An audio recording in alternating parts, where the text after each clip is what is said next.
मक्का की गलियों में एक नाम गूंजता था, अबू लहब, जो अपना होकर भी सबसे बड़ा दुश्मन निकला। लोगों, मोहम्मद तुम्हारे माबूदों को बुरा भला कहता है, उसकी बात हरगिज ना सुनो।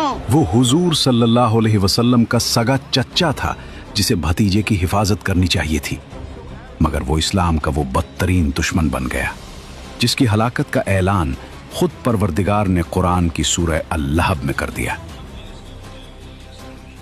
उसने मक्का के हर मोड़ पर आप सल्लल्लाहु अलैहि वसल्लम का रास्ता रोका। मोहम्मद से दूर रहो, ये तुम्हारे माबूदों को बुरा कहता है, ये तुम्हें तुम्हारे रास्ते से हटा देगा।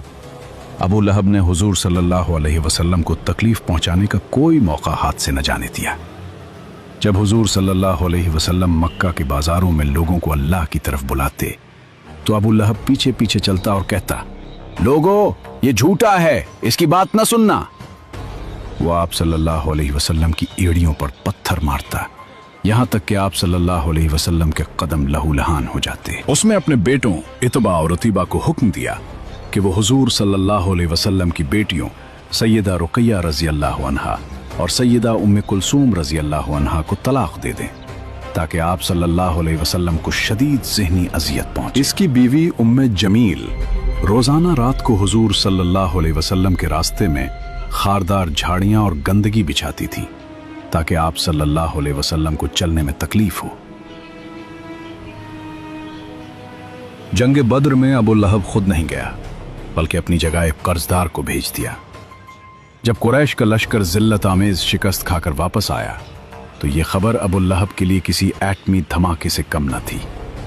वो सदमे और गुस्से से पागल हो गया, मगर असल अजाब अभी शुरू होना बाकी था। बद्र की शिकस्त के सिर्फ 7 दिन बाद अबू लहब एक ऐसी पुरअसरार और वबाई बीमारी में मुब्तला हुआ, जिसे अदसा, एक किस्म का ताउन या खारिश कहा जाता था। उसके पूरे जिस्म पर जहरीले दाने निकल आए, गोश्त सड़ने लगा और उसके वजूद से ऐसी बदबू उठने लगी कि उसके सगे बेटों और बीवी ने भी उसे तन्हा छोड़ दिया। वो कई दिन तक तड़पता रहा, प्यास से पुकारता रहा, मगर कोई उसके पास जाने की हिम्मत न करता, क्योंकि लोगों को डर था कि ये बीमारी उन्हें भी न लग जाए। आखिरकार वो उसी किस्म परसी और जिल्लत की हालत में मर गया। 3 दिन तक उसकी लाश घर में पड़ी सड़ती रही। जब बदबू पूरे मोहल्ले में फैल गई और लोग ताने देने लगे, तो उसके बेटों ने एक गड्ढा खोदा। उन्होंने लाश को हाथ तक न लगाया, बल्कि लंबी लकड़ियों के जरिए उसकी लाश को घसीट कर गड्ढे में फेंका और दूर से पत्थर मार मार कर उसे मिट्टी तले दबा दिया। जिस शख्स को अपने हसबो नसब और ताकत पर बड़ा नाज था, उसे अपनों ने ही कचरे की तरह दफन कर दिया। प्यारे व्यूअर्स, अबू लहब की जिंदगी और मौत हमें बताती है कि खूनी रिश्ते इंसान को नहीं बचाते, बल्कि इंसान का किरदार बचाता है। वो नबी सल्लल्लाहु अलैहि वसल्लम का चचा था, मगर उसका नाम जहन्नम के ईंधन के तौर पर महफूज हो गया। तकब्बुर का अंजाम हमेशा जिल्लत है, चाहे वो सोने के महलों में ही क्यों ना हो। उम्मे जमील की मौत का वाकया उसके अपने ही किए हुए अमल का नतीजा था।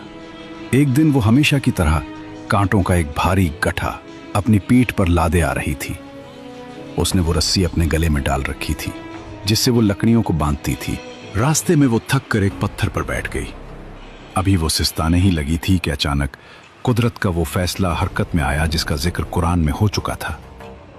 वो भारी गट्ठा उसकी पीठ से पीछे की तरफ फिसला और वो रस्सी जो उसके गले में तुनी हुई थी, उसके गले का फंदा बन गई। उसने तड़पने और निकलने की बहुत कोशिश की, मगर जितना वो जोर लगाती, रस्सी उतनी ही सख्त होती गई। उम्मे जमील की मौत हमें सिखाती है कि इंसान चाहे कितना ही ताकतवर क्यों ना हो, अल्लाह की पकड़ से नहीं बच सकता।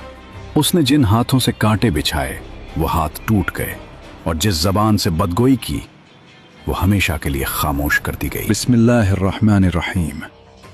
तब्बत यदा अबी लहब व तब, मा अगना अन्हु मालुहु व मा कसब, सयस्ला नारन ذات लहब, वम्रअतुहु हम्मालतल हतब, फी जीदिहा हब्लुन मिन मसद। अबू लहब के दोनों हाथ टूट जाएं और वो खुद हलाक हो गया। ना उसका माल उसके काम आया और ना वो जो उसने कमाया। वो अनकरीब भड़कती हुई आग में दाखिल होगा, और उसकी बीवी भी, जो ईंधन उठाने वाली है, उसकी गर्दन में खजूर की रस्सी होगी।